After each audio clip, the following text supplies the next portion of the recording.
نقوی صاحب، قرآن مجید میں خداوند تبارک و تعالیٰ کو بھی جو لوگ مانتے ہیں تو ان میں یہ شرط لگائی گئی ہے کہ اب اس خدا کو مانتے ہیں کہ جو لوگوں کو رزق دے اور خوف سے محفوظ رکھے، یعنی امن و امان اگر لوگوں کے لیے بحال ہو تو حتیٰ خدا کو ماننے والے بھی کا چاہتے ہیں کہ لوگوں میں امن و امان ہونا چاہیے۔ تو امن و امان تو ایک ایسی چیز ہے کہ ہر معاشرے میں، ہر ملک میں اس کی ضرورت ہے۔ رہا خود کش حملہ تو خود پاک پیغمبر نے فرمایا ہے من قتل نفسہ بحدیدۃ، وہ نار جہنم میں جائے گا۔ وہ شخص جو اپنے آپ کو خود کشی کر کے قتل کر دے تو وہ جہنم میں جائے گا، فرمایا خالداً مخلداً، یعنی ہمیشہ جہنم میں رہے گا۔ جہنم میں جانے والے لوگ آپ حضرات کو پتہ ہے کہ بعض وہ لوگ ہیں جن کی مدت معین ہے، ایسا نہیں ہے کہ ہر آدمی جو جہنم میں جائے گا وہ ساری ہمیشہ ہی جہنم میں رہے گا، لیکن ان کے لیے شرط لگائی ہے کہ وہ ہمیشہ جہنم میں رہیں گے۔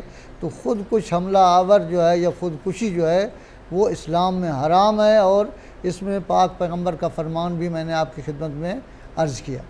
رہا دہشت گردی کے بارے میں قرآن مجید کی مختلف آیات ہیں، جو سب سے صریح اور واضح آیت ہے جس کو علامہ طاہر القادری نے بھی اپنی کتاب میں لکھا ہے، وہ ہے آیہ محاربہ۔ محاربہ کا معنی ہے دہشت گردی۔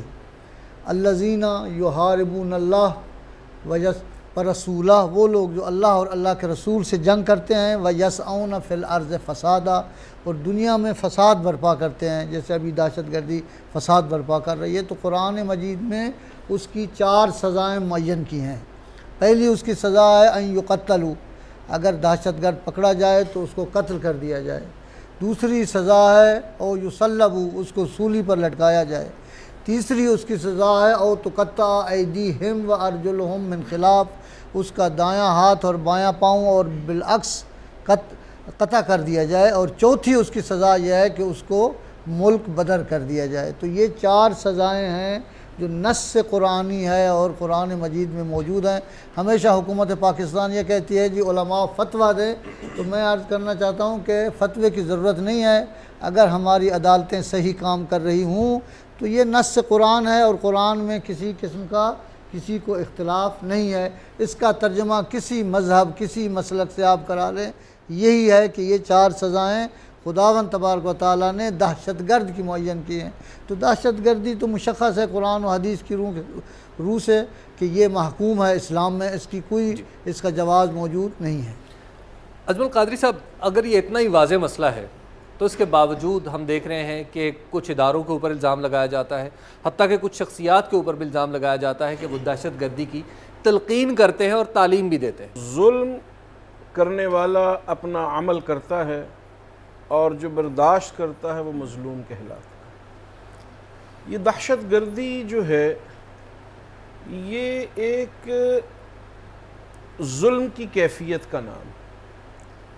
اب ظالم کس قدر بااثر ہے، ظالم کا دست ظلم کہاں تک ہے، اور اس کو کون پکڑ سکتا ہے، اس کو کون توڑ سکتا ہے، اس کا تعیین بہت ضروری ہے۔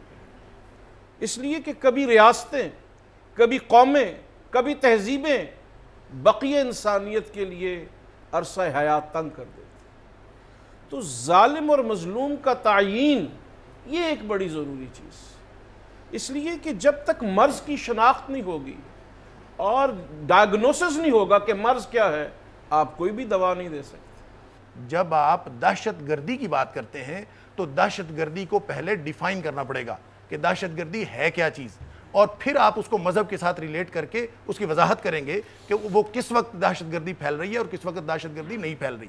اگر آپ خودکش حملوں کی بات کریں تو خودکش حملے ویپن کے طور پر یہ صرف مسلمانوں نے نہیں شروع کیے۔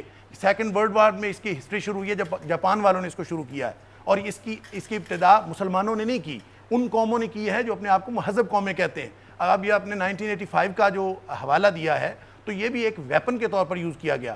فلسطین میں اگر کہیں یوز ہو رہے ہیں تو ایک ویپن کے طور پر یوز ہو رہے ہیں۔ 1965 کی وار میں ہمارے فوجیوں نے اپنے جسم پہ بم باندھ کے ٹینکوں کے نیچے لیٹے، بال اتفاق ہماری ساری قوم نے کہا کہ یہ شہید ہیں، لہٰذا اس کا تعلق سچویشن کے ساتھ ہے.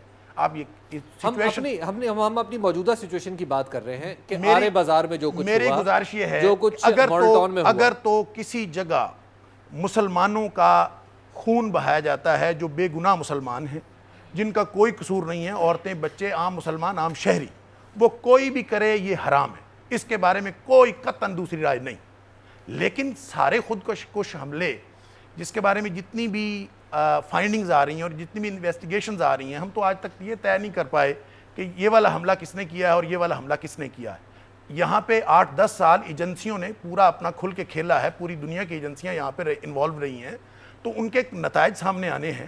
ہو سکتا ہے کہ کوئی کرنے والے وہ مسلمان ہی ہوں، ہو سکتا ہے کہ وہ برین واشڈ وہ نوجوان جو بے عقل ہیں وہی کر رہے ہوں، ہو سکتا ہے اس کے پیچھے کوئی ایجنسی انوالو ہو. یہ تو ہم اس وقت کریں گے کہ جب ہماری فائنڈنگز یا انویسٹیگیشنز کسی نتیجے پہ پہنچیں گی، پھر ہم اس کے اوپر کوئی فتویٰ لگائیں گے. ہمیں ایک بریک کا وقت ہے اور بریک پہ ہمیں جانا ہے. آپ دیکھتے رہیے بدلتا پاکستان.